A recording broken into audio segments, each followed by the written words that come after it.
Well, it was almost a foregone conclusion when I was a kid that I was going to be a doctor. My folks told me that they wanted me to be a doctor, and I didn't. I went through the fireman, marine, flyer stage at a very early age. And then I think from the time about high school on, I had my mind made up that I wanted to go into medicine. And there was never any real deviation from that throughout the rest of my life. Can't say I was motivated by altruism and a desire to save the world, but it seemed like something that was intellectually challenging, that you could do some good for some people who made a decent living. And I was very pleased to see my father, who was a chiropractor, who always regretted not being an MD, was doing a lot of good things for a lot of people. And I admired that. And he derived great satisfaction from what he was doing. The fact that you could relate personally to patients, that you got to know them, that you got to know their families, their jobs, you got to know their emotional problems, that I think always significantly contributed to their physical problems. So throughout my career, I think I spent a great deal of time talking to patients. How many I cured, I don't know, a few. How many did I help? I think I helped a lot. And then I got into teaching, and that to me was the greatest satisfaction of all of the things that I did in medicine. To know that perhaps there are 40, 50 young men out there practicing internal medicine and all the subspecialties, that I had a significant hand in their education. Not so much that I taught them medical facts per se, which I did, but that I taught them an ethical consideration, a concern about learning about the whole patient. That I think that unless you do that, you miss a great deal in helping people. And I think most of the kids, they're all grown, mature physicians now, appreciated that. And they've come back to me in recent years. Many have corresponded with me.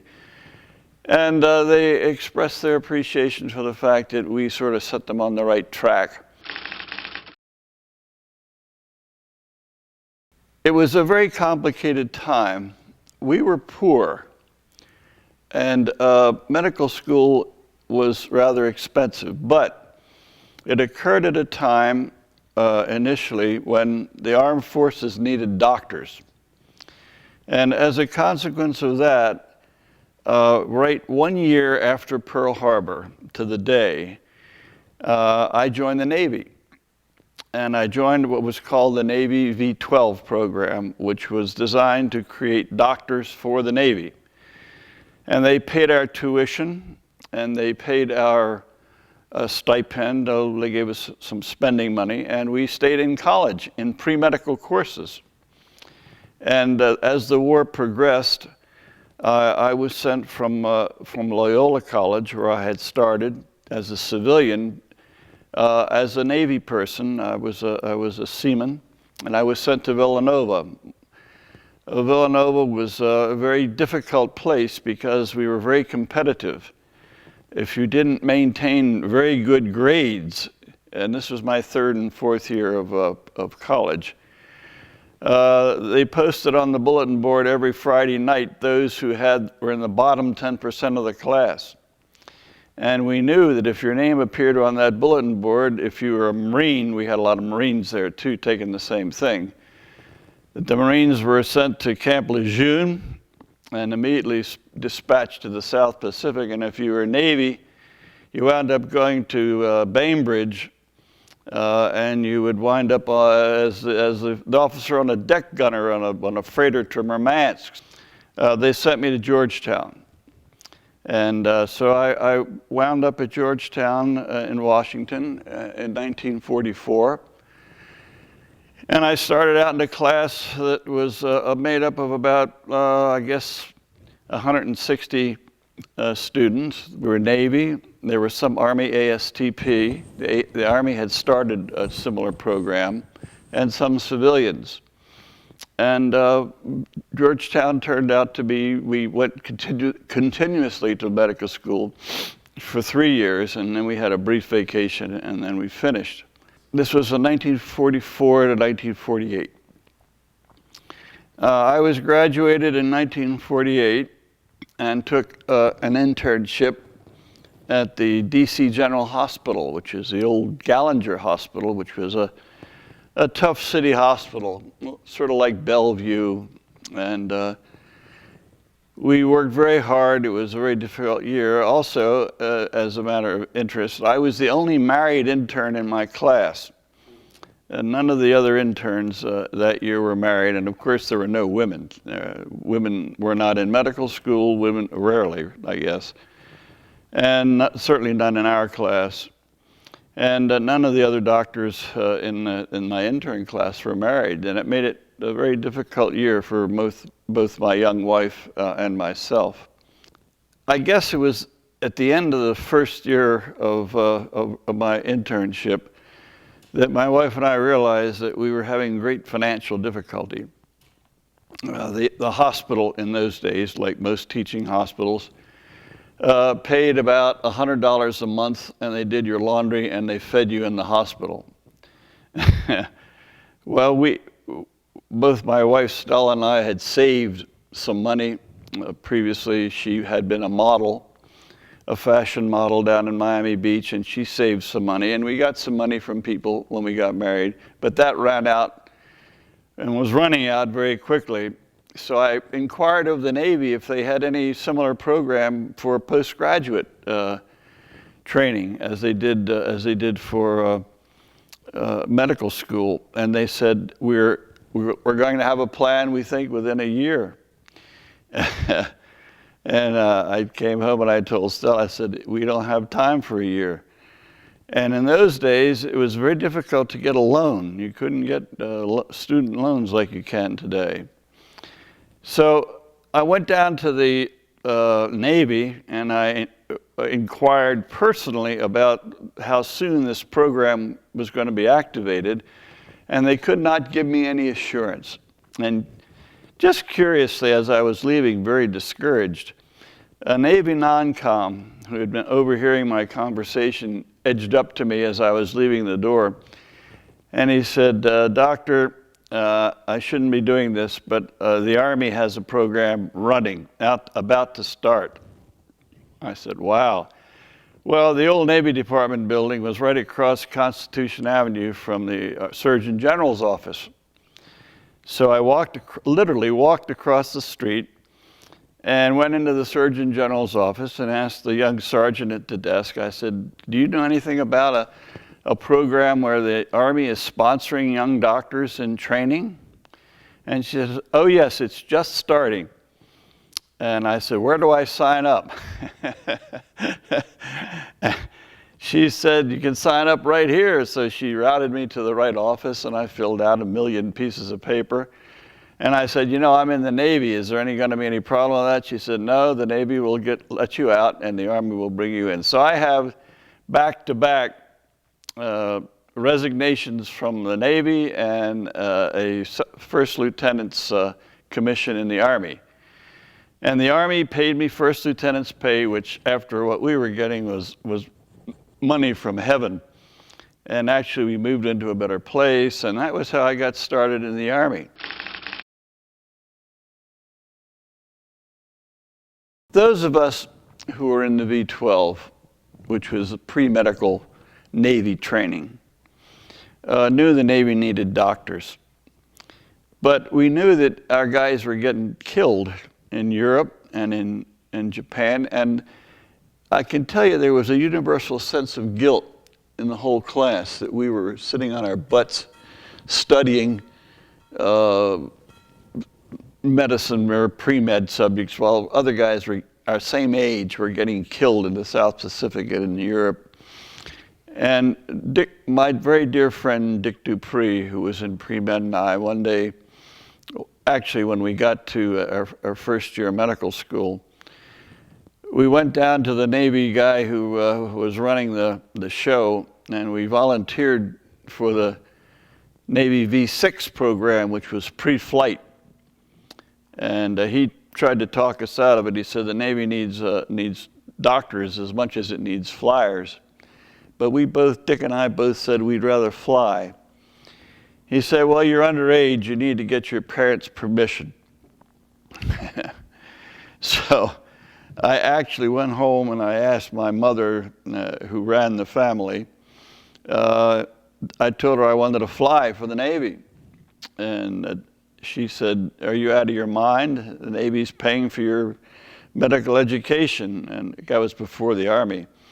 And she said, no, I won't sign. So I had an intense feeling of guilt because some of my dear friends that had wiped out of Villanova actually was sent to the South Pacific and perished.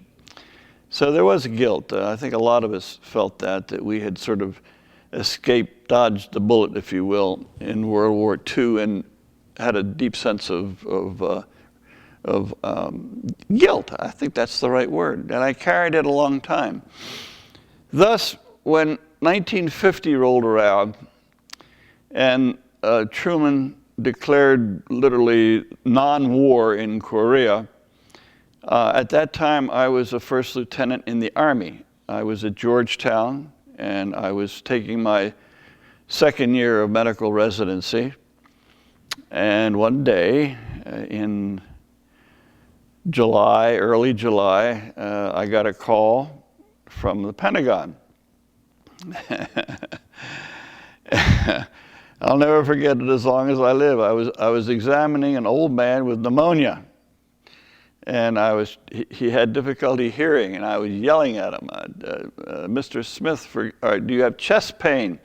And a nurse came to the door and she said, there's a phone call for you. I said, tell him I'll call him back. She said, it's Captain Richardson from the Pentagon. I said, oh? And he insists on speaking to you. So I left this old man and I went out, and this voice, a disembodied voice that sounded very, very ominous and official, said, Captain Moser?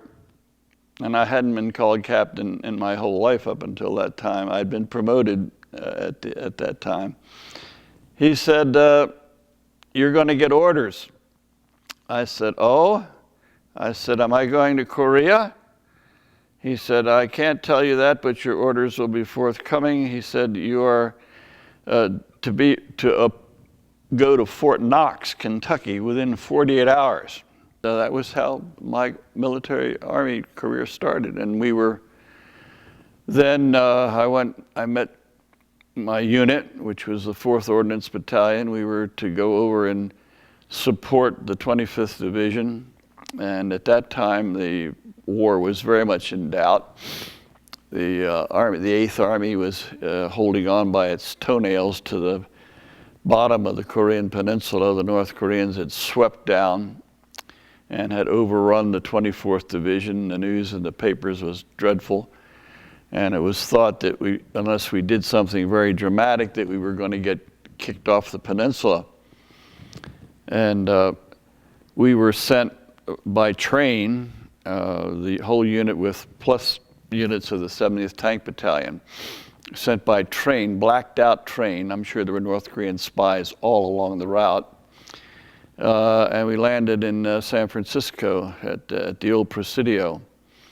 And we hung out there for a couple days.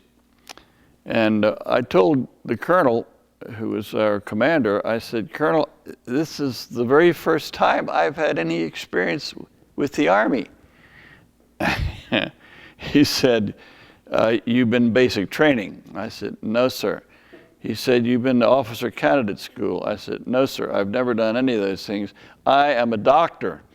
I'm not even a surgeon, you know. I said, you calling me a battalion surgeon, but I've done a year and 1 month of internal medicine. I said, I'm a good young internist, but that's it. I don't know anything about the Army.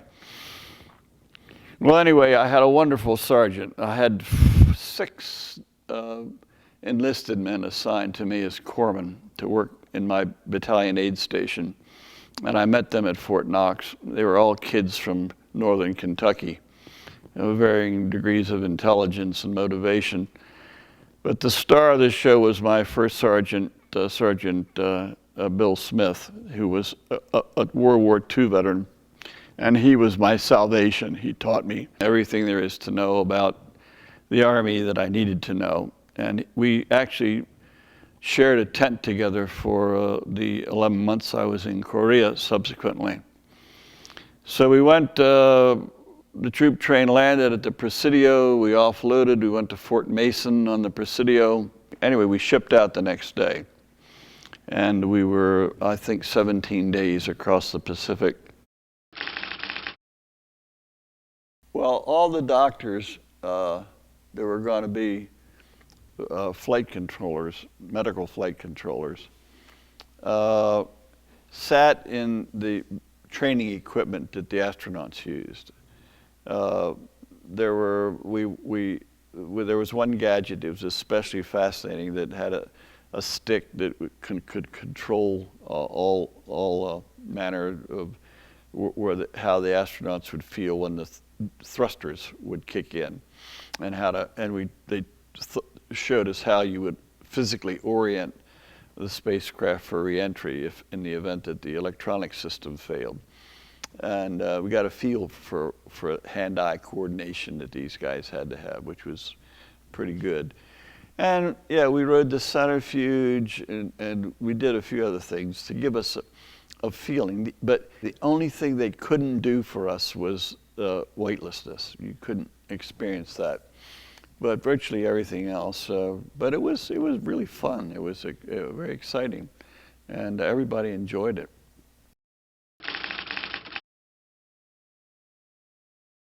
When people talk blithely about a trip to Mars, I say, okay, then let's do the work that we need to do to make sure the crew can make it and back. For example, how big is the crew going to be? Is it going to be 7 people, 6 people, 5 people? Is it going to be men and women? Are they going to be married? Are they going to be all men, all women? What's the command structure going to be? Is it going to be military command structure with a commanding officer and rank? Or is it going to be democracy where people voted on what they should do? How is it going to be? Also, how do you know they're compatible? How do you know this crew, before you ever put them in the Mars transfer vehicle, how do you know they're going to be compatible? You got to isolate them. You got to put them in a place that is the same size as the Mars transfer vehicle, sitting on the ground, and let them live there for 6 months and see how they get along. You know, what sort of psychodynamics evolve with this group, and do it with 3 or 4 different crews. And then you can go back and select the crew or people from different crews that seem to be, I mean, this is after psychologic testing, of course, before you ever do that. Then I would put them in low Earth orbit and let them stay up there for 6 months and see how they do psychologically in the microgravity environment. And you can also do physiologic studies on them while they're up there. But we're talking about long-term microgravity. Now, the engineers have told me that it's possible that they may develop propulsion systems that will greatly shorten the trip to Mars. Okay, if they do that, if they develop a system, I don't know what it would be, probably an atomic system, to accelerate the spacecraft so that the trip is only 3 months, then there's no problem. We know that people can live for a year. But until they do that, if they're talking about going and the trip taking 2.5 years, and when you get to Mars, you're still in a microgravity environment, you know. You could get in a centrifuge on Mars and probably simulate a gravitational field. and that's possible to re-educate the body. But I don't know, I really don't know if changes that will occur, if you can develop countermeasures while you're flying to Mars. You probably can. I think there are things we can do, but we don't know what they are yet. We got to study them.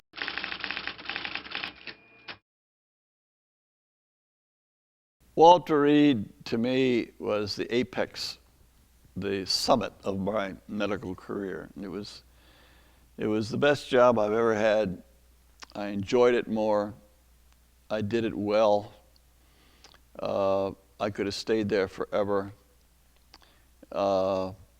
It meant that everything that I had studied and learned about people and teaching and research came to a climax there. It was undeniably the high point of my medical life. I really feel that way. I've done a lot of things. I've done did the editorship. I ran the American College of Physicians. I ran the medical aspects of the NutraSweet company. Blah blah blah blah. I did the NASA thing, but nothing was as good as being chief of medicine at Walter Reed. The year I was at Walter Reed, 68, 69, the last part of my career in the Army, Eisenhower was our patient.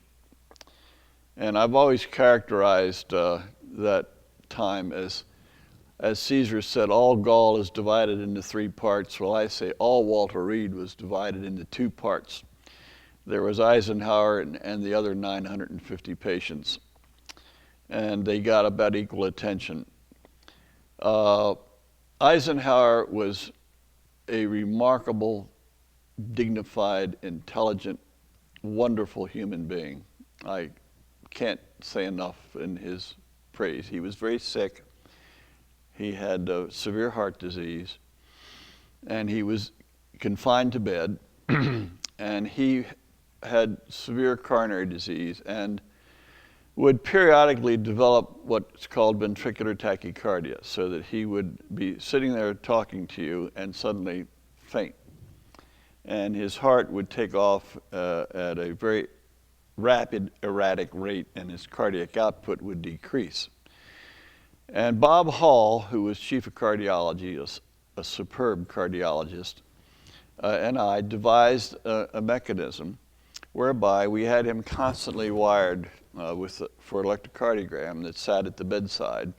And then we had a lead that ran outside his room, directly outside, where we would station a cardiology fellow and a resident and one other senior staff. And we monitored Eisenhower 24 hours a day.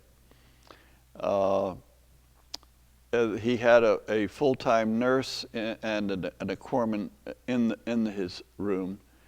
And Mamie had a suite adjacent where she could do cooking and had a little bedroom. And she was wonderful.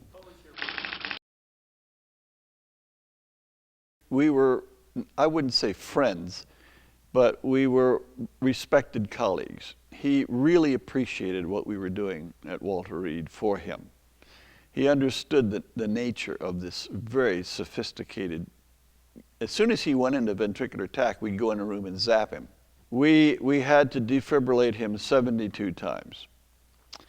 And it was always done within seconds. As soon as the EKG on the outside showed the arrhythmia, the team would rush in and we would put the defibrillator on him. And he came out very quickly. And remarkably, would resume the conversation almost at the level where we had had it before. And we all spent a lot of time with Eisenhower in the wee small hours of the night, and he would regale us with stories of World War II. He rarely talked about his presidential years, interestingly. He talked about the war. He talked about Normandy. He could remember the names of lieutenants that were in the invasion force, and the craft, everything. It was he would just overwhelm you with his knowledge of and recollection of things. He was very articulate and very, very nice. I don't know of any other celebrity of his rank. Of course, there was no other celebrity of his rank. He'd been general of the Army, he'd been president of the United States. I mean, how much can you do? But I got no sense of ego, no sense of hubris. Everyone loved him. He was adored. He was simply adored. The nurses loved him, and he was a very lovable man, as sick as he was. And Mamie was very concerned about him, very appreciative of everything that we were doing, fully cognizant. We briefed her every day, and she was wonderful. And people used to say she drank. Well, she didn't drink. She'd have some ladies up, and they'd play bridge, and they'd have wine, period. And we saw her at all odd hours of the day and night, and I can't say anything except that she was a lovely, gracious woman. I had an extraordinary experience early in my medical career. When I was chief medical resident at Georgetown, I would make consultant visits to the VIP ward. We had a VIP ward where the State Department would send us foreign dignitaries who were ill.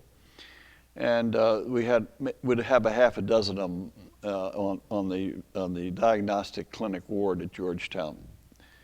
And on one occasion, I had a resident who was up there, and he said that he had a diplomat from one of the Arab Emirates, the ambassador, and the ambassador wouldn't allow him to do a rectal. And the guy had been losing weight and was jaundiced, and it was probable that he had a carcinoma of the colon with metastasis to the liver. And this guy would not allow him to do it because it was so undignified. So I went up and I talked to this guy, and he had two giant bodyguards there. And I explained to him that the possibility existed that he had a carcinoma of the rectum, and that we should do a rectal. And I did a rectal, and I found a mass. Bang, too late. And that taught me a big lesson, that very often VIPs get lousy treatment because people are intimidated by their personalities and therefore don't do complete workups on them. A rectal examination is routine, and if this guy considered this to be undignified, you had to convince him otherwise. And that became one of my teaching points, because we dealt with a lot of, at Walter Reed especially, we dealt with a lot of celebrities. We had a ward adjacent to the Eisenhower suite, that we called it, where at one time I had 3 Supreme Court justices. I had the Speaker of the House.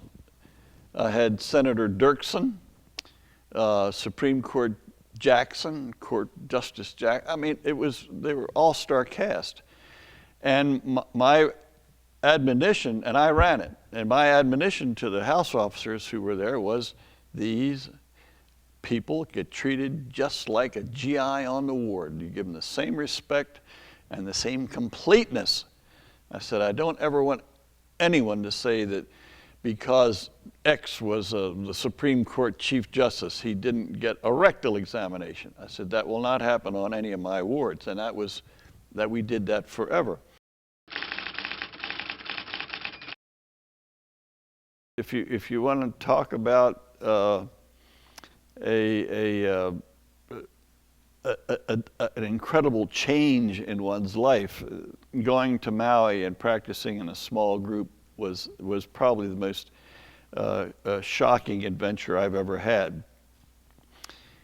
At Walter Reed, I was running the biggest Army teaching service. It was comparable to running a service at a major medical school. And I was very good at it and had a good time. We had a wonderful program. We had wonderful staff, everything. It was terrific. I loved it. I loved every minute of it. And when I went to Maui, I was one of 3 internists in a small group. And I was, for the first time, taking care of patients one-on-one. And I hadn't done that. I had taken care of a few VIPs at Walter Reed, but on a very desultory basis. But when I got to Maui, bango, I was involved suddenly in hands-on daily patient care, and I inherited the sickest patients on Maui. It was a very traumatic experience. I loved taking care of patients, and I loved the response I got from them. Patients on Maui were wonderful. They were Filipino, they were Japanese, they were Hawaiian, they were Caucasian and Haole. But they listened to you and did what you told them to do and expected you to make them feel better. And I enjoyed it for some length of time. But it was not, intellectually, it was not very challenging. I didn't see anything there I'd never seen a million times before. And most of the things I saw were actually trivial. I had lots of patients in the coronary care unit and in the intensive care unit. And we had a good relationship with the staff. I was giving lectures to the nurses. I was writing a medical column for the Maui News. I was giving a 15-minute weekly radio presentation about medical things. It was fun. I was having a good time. But I was working very, very hard. I hadn't worked that hard since my internship. I remember the first week I was there, I was in the cloakroom, and I heard a couple of the other doctors talking, and I was the new guy from Walter Reed. Well, that was interesting. And as a result, I inherited a ton of very, very sick patients. I really spent hours and hours in the hospital working with patients. And it was unrelenting. And then one night, after I'd been there a year, I was coming home from the hospital about 2 o'clock in the morning. We lived 17 miles from the hospital. And there were 3 beds in the intensive care unit and 3 beds in the coronary care unit, and I had 6 patients. They were all mine, every one of them, and they were all pretty damn sick people. And I was working 12, 14 hours a day. In those days, there was no doctor in the emergency room. And if you had a patient of yours that got sick in the evening, you arranged to meet them in the emergency room. There was no ER doctor, no ER staff, so you met them there. And it got to a point where I arbitrarily, if I was in the hospital after midnight, I would spend the night sleeping somewhere in the hospital. After I'd been there 2 years, I was in Honolulu to a medical meeting, and I was staying at the Royal Hawaiian. And my phone rang, and it was a doctor who announced that he was the president of the American Medical Association. I wasn't a member of the American Medical Association. He said, "I'd like to have a drink with you." I said, "Do I know you?" He said, "No, but I know of your writing. I've been doing a lot of writing for medical publications and so on." So I met this guy, and he said, "We're hunting for a new editor for the Journal of the American Medical Association, and to head up the AMA Division of Scientific Publications. They put out a dozen specialty journals in addition to the JAMA." He said, "Would you be interested?" I said, "You've taken me completely by surprise. I've never done anything like that." He said, "Well, think it over and let us know." So I went back to Maui, and I had just turned 50. Anyway, they invited me to Chicago, and I met the director the CEO of the AMA. The guy, Malcolm Todd, was the president who talked to me in Honolulu. And I met the guy who was running the AMA, the CEO, and he offered me the job. The challenge of editing the world's premier medical journal, second to the New England Journal of Medicine probably, a weekly, I'd never done that before. And the possibilities of learning about this were enormous. I thought I could have a major influence on a general knowledge base delivered to American doctors or international doctors, and do something I'd never done before that was potentially very exciting. And I had known the previous editors, and I hadn't thought they were so incredibly brilliant. Anyway, I took the job.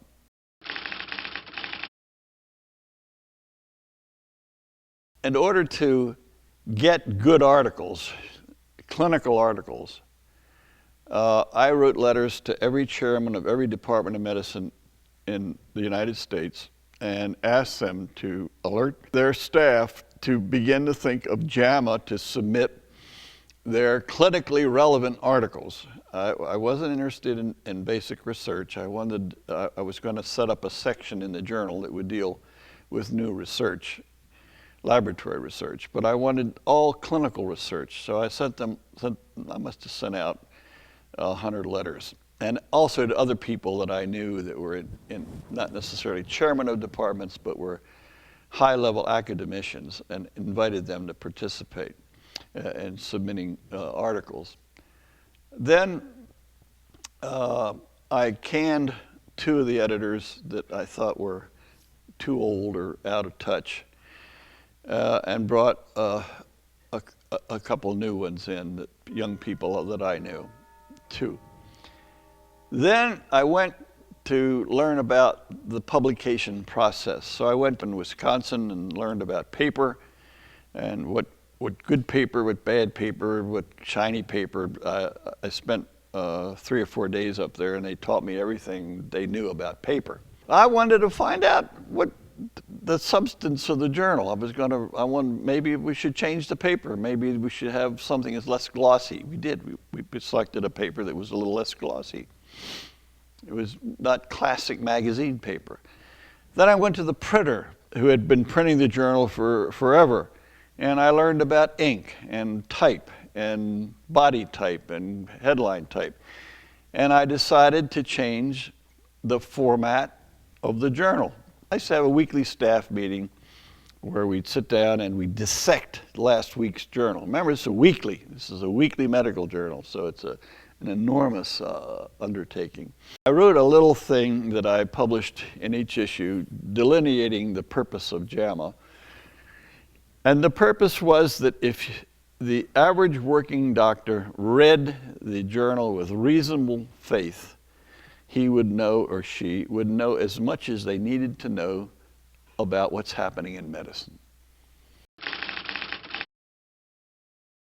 I inherited the second largest medical organization in the world, and it was being run as a mom and pop operation with a budget that was created by 2 people and submitted to the rest of the staff, that was losing money, not gaining many converts, and was sort of a punch in your card when you became an internist in this country. You passed your boards and you became an ACP fellow. Anyway, I think in the 10 years that I was there, we brought it from the Dark Ages up into the modern era, where we developed without losing our academic credentials, without losing any of the impact that we had on medical education or quality in this country. In fact, we expanded it considerably. We became more involved in the political arena. We began a lot of the concerns that our members had about their practice and their quality of professional life we undertook. We started a Washington office. I won't go into details, But we expanded the operation enormously and outgrew the existing building that we were in, and I found us a marvelous location on Independence Mall where we built a new ACP, and that's where it is now. It was a different kind of thing. It was a strictly administrative challenge to try to maintain the intellectual integrity of the organization, dealing with a board of regents that I'd never dealt with before. I enjoyed the association with the leaders of American medicine. That was the most fun at ACP. I got to know all the presidents of the college and the governors and the regents, and they were super people. They were the best and the brightest of American academic medicine. And I think that I democratized the organization. I made it a little bit easier for good people to become fellows. Previously, unless you published an enormous amount of material in the medical literature, you didn't have a chance to become a fellow. And we liberalized that to the point where people who were in private practice, who were distinguished in their community, who did community work, who worked in the hospital, et cetera, would get credit toward fellowship. And we got in a whole cadre of gray-haired, fine older gentlemen and women who were deserving of fellowship. And we did a lot of other things.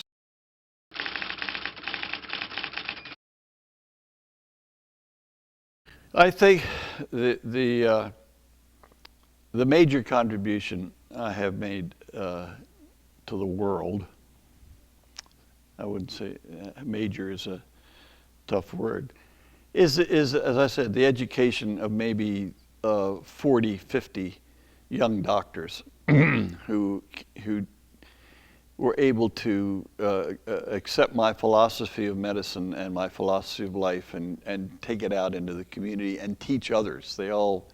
It's a continuing thing. One teaches the next, and the next teaches the other. The other thing I did was that while I was active in medicine, I wrote the first book, which I called Diseases of Medical Progress, that alerted the medical profession to the problems of adverse effects of drugs. Now that may sound strange, but I published that book. I first wrote an article for the New England Journal of Medicine in about 60, 62. Yeah, and then I wrote the book, published the book, and then that went through two more editions. And that was the first time we really became conscious of the fact that drugs that you give for the heart have effects on every other organ of the body, and that one drug can affect another drug. And no one had written about that before, and that may be my greatest contribution to the scientific literature. And that since then, that has become practically another discipline within medicine. I think I made a permanent change in the quality of JAMA. I think I made a permanent change in the nature of the ACP. I think I made a major change in the scientific community's perceptions about aspartame. And I got two wonderful sons who turned out to be terrific people, and not only as human beings, but as professionals. And that's a major accomplishment. I think the essence of being a physician is to respond to the needs of the individual patient. I know that we have social responsibilities. I know that we have environmental responsibilities, and they're important, and I think we should be participating in those things. But I think for the average physician that the most important thing is to be concerned about this patient at this time. To make sure, for example, if you have an older patient and you prescribe a drug, can he afford it? Will she take it? Is she taking it? What is how has this influenced her life, her quality of life? I think physicians have to begin to think in terms of individual patients' quality of life, not your interpretation of their quality of life, but their interpretation of their quality of life. And this extends all the way through to daily care, to terminal end-of-life care. And I think part of our hubris in medicine is that we think we're smart enough to know what a patient defines as their quality of life. And I think very often we're wrong, because we don't understand their language or their culture or their background or their domestic situation. But I think if you can't cure somebody and get them totally well, you can improve their quality of life. And I think if there's any message, so to speak, that would be it, that physicians become concerned about their patients' individual quality of life during life and at the end of life. Let's see, I did the Army, I did private practice, I did JAMA, I did ACP, I did NutraSuite. I mean, 5 careers, all different. That's enough for anybody. Let's say that I'm satisfied.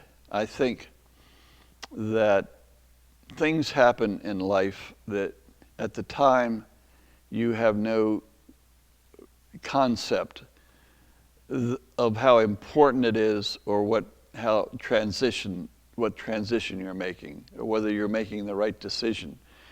And I've tried to characterize my careers by saying that each time I was faced with the possibility of a new career, that after reflecting on it, I decided to try it. If it was something that I could perceive was within my area of expertise, or that I could learn, but it was related to medicine and to enjoyment of satisfaction of accomplishment. I don't mean to sound egotistical, but the way life has evolved,